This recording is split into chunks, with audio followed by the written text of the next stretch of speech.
இவ்வளவு நாளா நம்ம மல்லியோட அண்ணன் எங்க போனாரு, என்ன ஆனாரு அப்படிங்கிற எந்த ஒரு விஷயமும் தெரியாம இருந்துகிட்டு இருக்கு. அதாவது நம்ம மல்லியோட அண்ணன் தான் மிகப்பெரிய ஒரு தப்பு பண்ணாங்க. ஏன்னா நாகு வந்து தப்பு பண்றாங்க, அதாவது வேற ஒருத்தங்க கூட சுத்துறாங்க அப்படிங்கிற மாதிரி வந்து நினைச்சு உண்மையிலேயே வந்து ரொம்ப கோவப்பட்டாங்க. அதுவும் இல்லாம பின்னாடியே போயிட்டு பார்த்தது இப்படி பல விஷயங்கள் வந்து செஞ்சாங்க. இது எல்லாத்துக்குமே வந்து காரணம், அதாவது உண்மையிலேயே வந்து இப்போ நம்ம அதாவது பாபு தான் வந்து காரணம். அதுவும் இல்லாம அவர் மேல தப்ப வச்சுக்கிட்டு கடைசியில வந்து அவர் எங்க போனாரு, எப்படி இருக்காரு, என்ன ஏது அப்படிங்கிறது யாருக்குமே தெரியல. அதே மாதிரி இப்போ நம்ம மல்லியும் நாகு இவங்களும் வந்து அவங்க அண்ணனை வந்து கண்டுக்காம இருந்துட்டு இருக்காங்க. ஆனா கடைசியில வந்து மயிலோட வாழ்க்கையை காப்பாத்துறதுக்கு இப்படி ஒரு மாஸ் என்ட்ரியை கொடுப்பாங்க அப்படின்னு கொஞ்சம் கூட எதிர்பார்க்கவே இல்லை அப்படின்னு தான் சொல்லணும். கண்டிப்பா இந்த ஒரு விஷயத்தை யாருமே எதிர்பார்த்திருக்கவே மாட்டாங்க. அதுவும் இல்லாம இப்போ மயிலு வந்து கொண்டு போய் ஒரு ரூம்லயே அடைச்சிட்டாங்க. அதாவது ஏற்கனவே இந்த தினேஷ் இருந்துகிட்டு இந்த மாதிரி நான் உன்னை நல்லபடியா பாத்துக்கிறேன், நம்ம வந்து போயிட்டு ஜாலியா இருக்கலாம், அதே மாதிரி ஒரு போனும் ஒரு வண்டியும் இருந்தா போதும், ஈஸியா வந்து நம்ம சம்பாதிச்சிடலாம், எல்லாரும் முன்னாடியும் நம்ம வாழ்ந்து காட்ட போறோம். அதாவது மல்லி இன்னும் வந்து இவங்க எல்லாருமே வேணாம் வேணாம் அப்படிங்கிற மாதிரி வந்து சொல்லிட்டு இருந்தாங்கல்ல, அவங்க எல்லாரும் முன்னாடியுமே வந்து நம்ம வாழ்ந்து காட்ட போறோம், யாரு என்ன சொன்னாலும் சரி, கண்டிப்பா வந்து நம்மளோட வளர்ச்சியை யாராலையுமே தடுக்க முடியாது அப்படிங்கிற மாதிரி வந்து சொல்லியிருக்காங்க. இதை கேட்டதுக்கு அப்புறமா உண்மையிலேயே அடுத்தடுத்து என்ன பண்றது ஏது பண்றது அப்படின்னு சொல்றது தெரியாம அமைதியா இருந்திருந்தா பிரச்சனையே கிடையாது. ஆனா இப்போ தினேஷ் தான் என்னோட உலகம், தினேஷ் தான் வந்து என்னோட செல்லம் அப்படிங்கிற மாதிரி வந்து சொல்லி இப்போ தினேசத்து கூட வந்து கிளம்பி போயிருக்காங்க. அதே மாதிரி இப்போ போன் எல்லாத்தையுமே மாத்தியாச்சு. மயிலுவை கண்டுபிடிக்கிறதுக்கு ஒரு பர்சன்ட் கூட சான்ஸ் இருக்கவே கூடாது அப்படிங்கிறதுக்காக வந்து எல்லாத்தையும் எல்லா தடயங்களையும் எல்லா ஆதாரங்களையும் வந்து அழிக்க ஆரம்பிச்சிட்டான் இந்த தினேஷ். ஏன்னா அவனுக்கு தேவையானது அதுதான். அந்த ஒரு விஷயம் நடந்துச்சு அப்படின்னா அடுத்தடுத்த விஷயங்கள் எல்லாமே பக்காவா நடக்கும். ஏன்னா ஏற்கனவே ஒரு பொண்ணு வந்து தப்பிச்சு போயிட்டா, இப்போ ஒரு பொண்ணு தப்பிச்சு போயிட்டா, அப்படி அதாவது இவளை கொண்டு போய் வந்து அதை சரி கட்டலாம் அப்படிங்கிற மாதிரி வந்து சொல்லிதான் நினைச்சு இந்த ஒரு விஷயத்த வந்து பண்ணிட்டு இருக்காங்க, இந்த ஒரு காரியத்தை பண்ணிட்டு இருக்காங்க. அதே மாதிரி அடுத்தடுத்து என்ன பண்றதுன்னு சொல்றது தெரியாம இப்போ மயில் வந்து முழிக்கக்கூடிய சுச்சுவேஷனும் உருவாக போகுது. ஏன்னா இப்போ ஒரு ரூம் வந்து எடுத்துட்டாங்க, ஒரு ரூம் வந்து போட்டாங்க.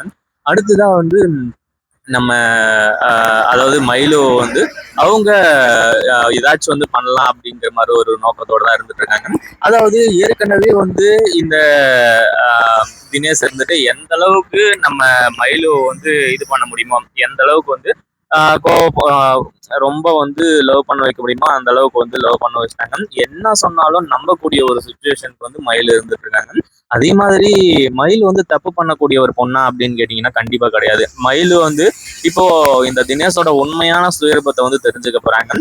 அதாவது கல்யாணத்துக்கு அப்புறம் தான் வந்து எல்லாம் நடக்கணும் அப்படிங்கிற மாதிரி வந்து சொல்லுவாங்க. அந்த ஒரு விஷயத்த தான் வந்து மயிலும் வந்து சொல்றான். அதாவது நீ என்னோட கழுத்துல தாலியை கட்டிட்டு அதுக்கப்புறம் நம்ம 2 பேரும் சந்தோஷமா இருக்கலாம் அப்படிங்கிற மாதிரி வந்து சொல்றாங்க. ஆனா கடைசியில இந்த தினேஷோட உண்மையான சுயரூபம் தெரிய வருது. ஏன்னா தினேஷ் வந்து இந்த ஒரு விஷயத்த எதிர்பார்க்கவே இல்லை. தினேஷ் வந்து அடுத்தடுத்து என்ன பண்றது ஏது பண்றது அப்படின்னு சொல்றது தெரியாம திருன்னு வந்து முழிச்சிட்டு இருக்கான். ஏன்னா இப்போ அவன் ஃப்ரெண்டும் இருந்துட்டு டேய் எனக்கு ஒரு சான்ஸ்ரா அப்படிங்கிற மாதிரி வந்து சொல்லி அவன் ஒரு பக்கம் வந்து கேட்டிருக்கான். இப்போ இங்க நடந்த ஒரு விஷயம் என்ன அப்படின்னா, இப்போ இவங்க வந்து சாப்பாடு வந்து ஆர்டர் பண்ணியிருக்காங்க, ஸ்விக்கில வந்து ஃபுட் ஆர்டர் பண்ணியிருக்காங்க. அந்த ஃபுட்டு வந்து டெலிவரி ஆகிறதுக்கு வந்து டைம் ஆயிடுச்சு. அதுவும் இல்லாம இங்க இந்த மயிலு வந்து இப்போ தினேஷோட உண்மையான சுயரூபத்தை தெரிஞ்சுக்கக்கூடிய ஒரு நேரம் வந்தாச்சு. ஏன்னா அந்த ஒரு நகையினால தானே, நகை எப்படியாச்சும் வந்து நம்ம வாங்கிட்டோம் அப்படின்னா நமக்கு வந்து லாபம், அதுக்கப்புறம் இவளை கொண்டு போய் வந்து வித்துடலாம், அதுக்கு முன்னாடி இவளை வந்து அதாவது ரேப் பண்ணிடணும் அப்படி இப்படின்ற மாதிரி வந்து சொல்லி நிறைய விஷயங்கள் வந்து நினைச்சிட்டு இருக்காங்க. ஆனா இந்த ஒரு விஷயம் வந்து உண்மையிலேயே மயிலுக்கு மிகப்பெரிய அதிர்ச்சியா இருக்க போகுது. அதே மாதிரி மயிலும் இருந்துட்டு இங்க பாரு தினேஷ் எதுக்காக இந்த நகையை கேட்கற நீ அப்படிங்கிற மாதிரி வந்து சொல்லி அங்க வந்து ஒரு சில சண்டை நடக்குது. பட் இருந்தாலும் வந்து அந்த ஒரு விஷயத்துல எதுவும் மிக பெருசா வந்து தெரிஞ்சுக்கிறது இல்லை. அதுவும் இல்லாம நகையை வந்து நம்ம வித்தாதானே வந்து மறுபடியும் இது பண்ண முடியும், அதாவது அதை வித்துட்டு தான் வந்து நம்ம வந்து நம்மளோட லைஃப் வந்து ஸ்டார்ட் பண்ண முடியும் அப்படின்ற மாதிரி வந்து சொல்லிட்டு இருக்காங்க. அதே மாதிரி போற போக்குல வந்து மயிலுக்கு எல்லா உண்மையும் தெரிஞ்சிருச்சு. அதே மாதிரி இப்போ முதல்ல வந்து மயிலோட அண்ணன், அதாவது மல்லியோட அண்ணன் பாபு இருக்கார் இல்லையா, அதாவது ஸ்விக்கி டெலிவரி பண்றதுக்காக ஃபுட் டெலிவரி பண்றதுக்காக பாபு தான் வந்து வராரு. அவங்க வரும்போது தான் வந்து கீழே வந்து நின்று பேசிட்டு இருக்காங்க. அதாவது மயிலோட வீட்டுல இருக்கக்கூடிய எல்லாரையுமே தெரியும். ஆனா அவங்க அண்ணனை வந்து தினேஷ்க்கு தெரியுமா அப்படின்னு கேட்டீங்கன்னா கண்டிப்பா கிடையாது.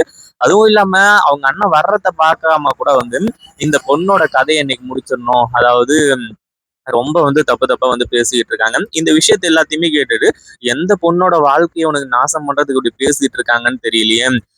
இவனுக்கு சொல்றத பார்த்தா அந்த பொண்ணு வேற ரொம்ப நல்ல பொண்ணாட்டம் இருக்கு. யாருன்னு தெரியலையே அப்படி இப்படிங்கிற மாதிரி வந்து சொல்லிட்டு இருக்காங்க. கடைசியில வந்து மயிலு அப்படின்னு சொல்லிட்டு வந்து பேர் அடிபடுது. அதை கேட்ட உடனே பயங்கரமா இருந்துச்சு. என்னது நம்ம தங்கச்சி பேர்ல ஒருத்தி இருக்காளா? அதாவது நம்ம தங்கச்சி பேர்ல வந்து யாரோ ஒரு பொண்ணை வந்து இவங்க கடத்திட்டு வந்துட்டாங்களாம் அப்படிங்கிற மாதிரி வந்து சொல்லி இப்போ நம்ம பாபுக்கு வந்து மிகப்பெரிய அதிர்ச்சி ஆகுது. தான் தங்கச்சி பேர்ல இருந்தா என்ன, அவன் நம்ம வந்து முதல்ல காப்பாத்தணும் அப்படிங்கிற மாதிரி வந்து சொல்லி கடைசியில வந்து அதாவது மயிலோ வந்து காப்பாத்துறதுக்காக உள்ள வந்து என்ட்ரி கொடுக்குறாங்க. அதுக்கப்புறம் தான் வந்து உண்மை என்ன அப்படிங்கிற நிறைய விஷயங்கள் வந்து தெரிய வரப்போகுது. அதே மாதிரி மயிலு அந்த இடத்துல பார்த்த உடனே உண்மையிலேயே நம்ம பாபுக்கு பயங்கரமா ஆட ஆரம்பிச்சிருச்சு. ஏன்னா அதுக்குள்ளவே மயிலுக்கு உண்மை தெரிஞ்சு இந்த ராட்சசன்களால வந்து அழிக்கிறதுக்கு வந்து இது பண்ணிட்டு இருந்தாங்க.